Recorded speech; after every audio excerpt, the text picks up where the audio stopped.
এই নির্যাতন নিপীড়ন বারবার আওয়ামী লীগের উপর আসে, কিন্তু যারা মনে করে যে আওয়ামী লীগকে এই নির্যাতন করে বা নিষিদ্ধ করেই বোধহয় শেষ করে দেবে, সেটা কোনোদিন হয় না, হবে না।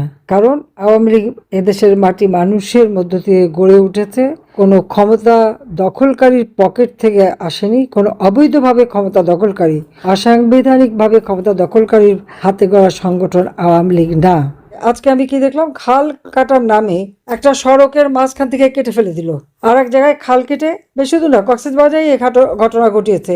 খাল কেটে সমস্ত সেই আশ্রমের বাড়িগুলির উপর মাটি ফেলছে, ঘরের চালে, ঘরে এসে মানুষগুলি আটকা পড়ে গেছে, কান্নাকাটি হচ্ছে, ছোট বাচ্চারা কাঁদছে, তাদের ঘরে ঢুকতে পারছে না। এটা কোন ধরনের কথা? এটা কত বড় অমানবিক! পাবনায় 60টা পরিবারকে উৎখাত করে জমি দখল করলো। এই যে গরিবের থাকার একটা জায়গা, অতীতে কোনোদিন বিএনপিতে এতবার ক্ষমতা ছিল, কোনোদিন একটা গরিব মানুষকে এভাবে ঘর বিনা পয়সা দিয়েছে? দেয়নি। তাদের খাতা খুলে দেখেন, শূন্য। জাতির পিতা বঙ্গবন্ধু শেখ মুজিব শুরু করেছিলেন ভূমিহীনদের মাঝে জমি দেওয়া। আমি এসে জমি দিয়ে ঘর বাড়ি তৈরি করি, 96 সাল থেকে এটা শুরু করেছিলাম। তখন এত জমি পাওয়া যাচ্ছিল না, আমরা সেখানে ব্যারাক হাউস করে দিচ্ছিলাম, কারণ গরিব মানুষকে এমনি আলাদা ঘর করে দিলে তারা বিক্রি করে ফেলতো। সেটা যাতে না করতে পারে সেই ব্যবস্থা করে দিয়ে তাদেরকে জীবন জীবিকার ব্যবস্থা, শুধু ঘর দাও না, এবং যাদের ভিটামাটি ছিল, ঘর ছিল না, তাদেরও আমরা ঘর তৈরি করে দিয়েছি। কিন্তু আওয়ামী লীগের ক্ষমতা থেকে হটিয়ে এই দুঃখী মানুষের সমস্ত অধিকারগুলি কেড়ে নেওয়া হয়েছে। সামাজিক নিরাপত্তার সমস্ত কিছু বন্ধ করে সব টাকা লুটে খাওয়া হচ্ছে। গরিবের ভাগ্য নিয়ে এরা ছিনিমিনি খেলছে, দেশের মানুষের ভাগ্য নিয়ে ছিনিমিনি খেলছে। ব্যবসায়ীরা কোনো ব্যবসা করতে পারছে না, তাদের চাঁদাবাজির অত্যাচারে সবাই জর্জরিত। ইন্ডাস্ট্রি চালাবে, ব্যবসা প্রতিষ্ঠান চালাবে, সমানে চাঁদাবাজি, এই চাঁদা দিয়েই তাদের যেতে হচ্ছে। অনেকে তো মানে ইন্ডাস্ট্রি চালাতেই পারছে না, তার উপর ট্যাক্সের বোঝা, তার উপরে কাঁচামাল কিনবে, যেখানে মানুষ কম দামে পায় সেখানে কিনবে। এখন তা নয়, মোটা অঙ্কে কিনতে হবে, কারণ কমিশন খেতে হবে। সেই জন্য দুর্নীতি দুর্নীতি বলে, আমার দুর্নীতি, আমি চ্যালেঞ্জ দিচ্ছি। আজ পর্যন্ত কোনো দুর্নীতির তথ্য দেখাতে পেরেছে? দেখাতে পারেনি। আরে ওয়ার্ল্ড ব্যাংকই তো তদন্ত করে পাইনি, আমরা দুর্নীতি করতে যাব কেন? যে মানুষগুলিকে ভালোবেসে আমার বাবা এই দেশটাকে স্বাধীন করেছে, যে মানুষগুলির ভাগ্য পরিবর্তন করেছে, আমি মাত্র 15 বছর 7 মাসের মধ্যে একটা দেশকে উন্নয়নশীল দেশে উন্নীত করেছি, সমাজের প্রতিটি অনগ্রসর মানুষকে সাহায্য করেছি। সেই বেদে, হিজড়া, এমনকি দলিত শ্রেণী, মান্তা শ্রেণী, কোন ভাসমান যারা, তাদেরকে ঘর বাড়ি বিনা পয়সায় দিয়ে জীবন জীবিকার ব্যবস্থা করেছি, ছেলে মেয়েদের পড়াশোনার ব্যবস্থা করেছি, তাদেরকে বৃত্তি দিয়েছি। যারা প্রাথমিক, মায়ের নামে বৃত্তির টাকা পাঠিয়ে দিয়েছি। 20 লক্ষ, মায়ের কোনো মোবাইল ফোন ছিল না, আমি মোবাইল ফোন কিনে তাদের হাতে দিয়েছি, কারণ এখানে কোনো মধ্যস্বত্বভোগী থাকবে না।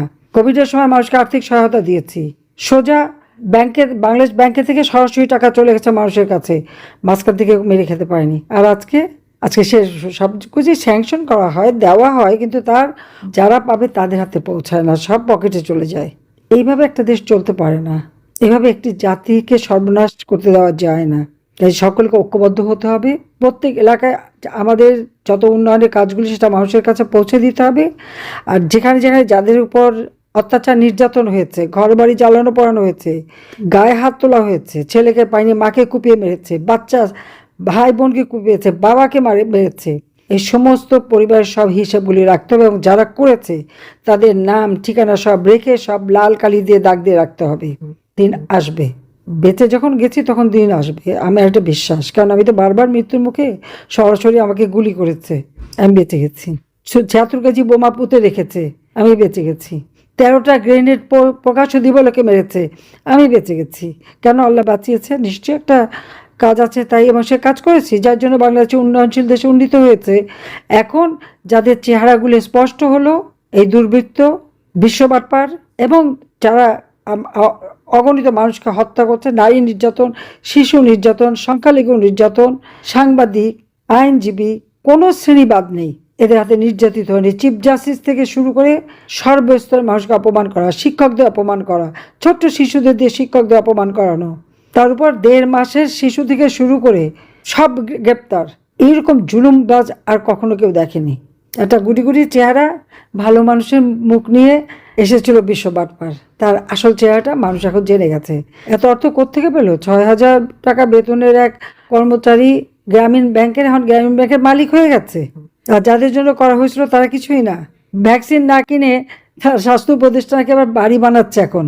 কত কোটি টাকা খরচ করে বাড়ি, আর আরেকজন তো বিশ্ব বাটপাড়িতে সারা বিশ্বব্যাপী অর্থ সরবরাহ কোথায় পেল? 48টা কোম্পানি ট্যাক্স ফাঁকি দেয়, ট্যাক্স ফাঁকি দেওয়ার মামলা, শ্রমিকের অর্থ আত্মসাতে মামলা সাজাপ্রাপ্ত। আরেকজন দুর্নীতি, মানি লন্ডারিং, 10টা অস্ত্র চোরা কারবারি এবং গ্রেনেড হামলার আসামি। তারা সব আজকে ক্ষমতায়। তো দেশের ভালো হবেটা কোত্থেকে? আর পার্লামেন্টে বসে উল্টোপাল্টা কথা বলা হয়। যাও, সব হিসাব একদিন জনগণ নেবে। সবাই ভালো থাকবেন, সুস্থ থাকবেন। খোদা হাফেজ।